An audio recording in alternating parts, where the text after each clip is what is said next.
नमस्कार दोस्तों, आपके अपने चैनल अनुशीलन लर्न पे स्वागत है। आज का जो टॉपिक है वो है शिक्षक के गुण एवं दायित्व।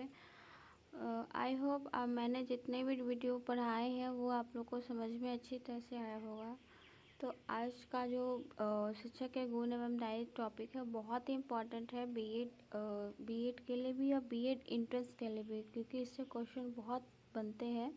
क्योंकि देखिए सारे स्कूल या फिर कॉलेजेस में शिक्षक का जो आप एक शिक्षक बनने की तैयारी कर रहे हो, इसलिए वो शिक्षक जो है वो बहुत महत्वपूर्ण अपनी भूमिका निभाता है। उसमें क्या क्या गुण होने चाहिए, हर एक चीज़ में गुण होने चाहिए। तो उसमें शिक्षक में क्या क्या गुण होने चाहिए, वह उसका क्या कार्यभार होना चाहिए, वो आज हम लोग देखेंगे। प्राचीन काल से ही समाज में शिक्षक का स्थान आदरणीय रहा है। मतलब देखिए आप कहीं भी जाइए, शिक्षक का स्थान बहुत सर्वोत्तम माना गया है।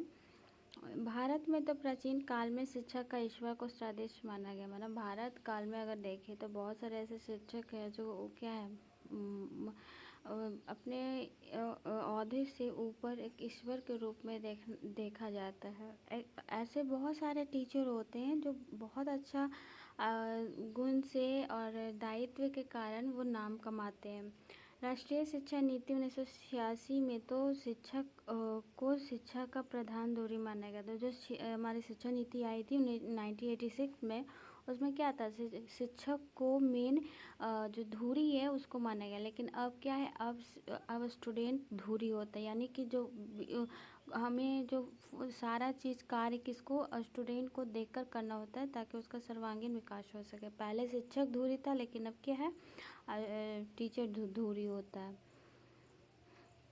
शिक्षक का शिक्षा में महत्वपूर्ण स्थान, ये तो हम लोग को पता ही है। जैसे स्कूल में अगर टीचर ही ना हो तो हम लोग इमेजिन ही नहीं कर सकते पढ़ाई हो गई, वो तो सभी को पता है। पाठ्यक्रम, विद्यालय संगठन और पाठ सामग्री शिक्षण पद्धति अध्यापन के महत्वपूर्ण अंग है।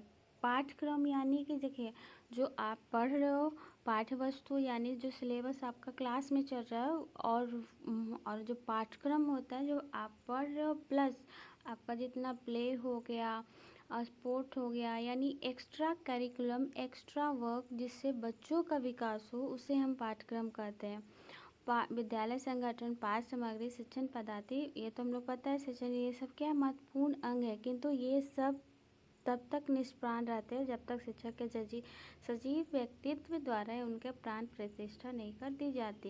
यानी कि आप लाख लाइब्रेरी रखो, किताबें रखो, स्टूडेंट है, हर फैसिलिटी है, एसी है, लेकिन जब तक टीचर नहीं है तब तक क्या है, वो उसका कोई कार्य नहीं है। लेकिन जब तक स्टूडेंट भी नहीं है तो भी कोई कार्य नहीं। लेकिन अगर बच्चे हैं लेकिन अगर टीचर नहीं है तो वो सब एक निर्जीव की तरह है, बस 100 पीस के लिए वो रखा जाएगा।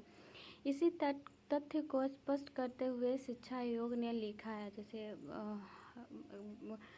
शिक्षक का क्या गुण होना चाहिए, दायित्व होने चाहिए। तो शिक्षक का और क्या इम्पोर्टेंट है एक शिक्षक का किसी विद्यालय में, उसे हम लोग अभी इसी वीडियो में आगे देखेंगे। किसी भी विद्यालय का भवन, छात्र, सहायक सामग्री आदि कितना भी प्रभावशाली क्यों न हो, जब तक कि वहाँ के अध्यापक चरित्रवान और तथा योग्य नहीं होंगे, उस विद्यालय का शिक्षा स्तर उठ नहीं सकता।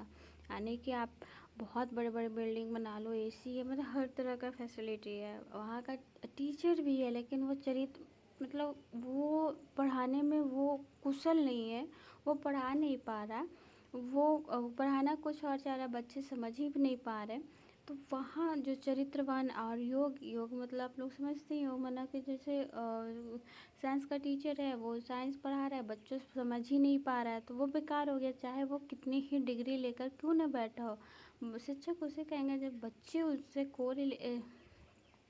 उनसे रिलेट कर पाए, उनके साथ चल पाए, जो टीचर बताना चाहता है बच्चे आसानी से समझ पाए, या फिर जो बच्चा चाहता है वो टीचर कर पाए, उसे हम योग टीचर मानेंगे। जैसा कि सैयदन लिखा है, सैयदन शिक्षा शास्त्री हैं, यदि आप किसी देश को जनता के संस्कृति स्तर को जानना चाहते हैं तो किसी समाज विशेष में किन गुणों को मान्यता दी जाती है, तो अच्छा तरीका यह है कि उस समाज के अध्यापकों का सामाजिक पद क्या है, उन्हें कितनी प्रतिष्ठा प्राप्त है। यानी कि जो सैयदन है उन्होंने बोला कि अगर आप किसी देश की जनता के संस्कृति स्तर को जानना चाहते हैं कि कैसा उसका संस्कृति है, तो आप किसी विशेष समाज विशेष में गुण को देखें, या फिर और ये देखें कि अध्यापक का सामाजिक पद क्या है, उन्हें कितनी प्रतिष्ठा यानी कितनी सम्मान प्राप्त है। तो कुल मिलाकर हम लोग ने आज देखा कि शिक्षक के गुण और दायित्व हम लोग अगले वीडियो में विस्तार से पढ़ेंगे। इस वीडियो में सिर्फ इंट्रो था, तो आई होप आप लोग को आज समझ में आया होगा मैंने जितना भी पढ़ाया। अगर कोई भी दिक्कत है कमेंट बॉक्स में ज़रूर अपना प्रश्न छोड़ें। Thank you and have a nice day.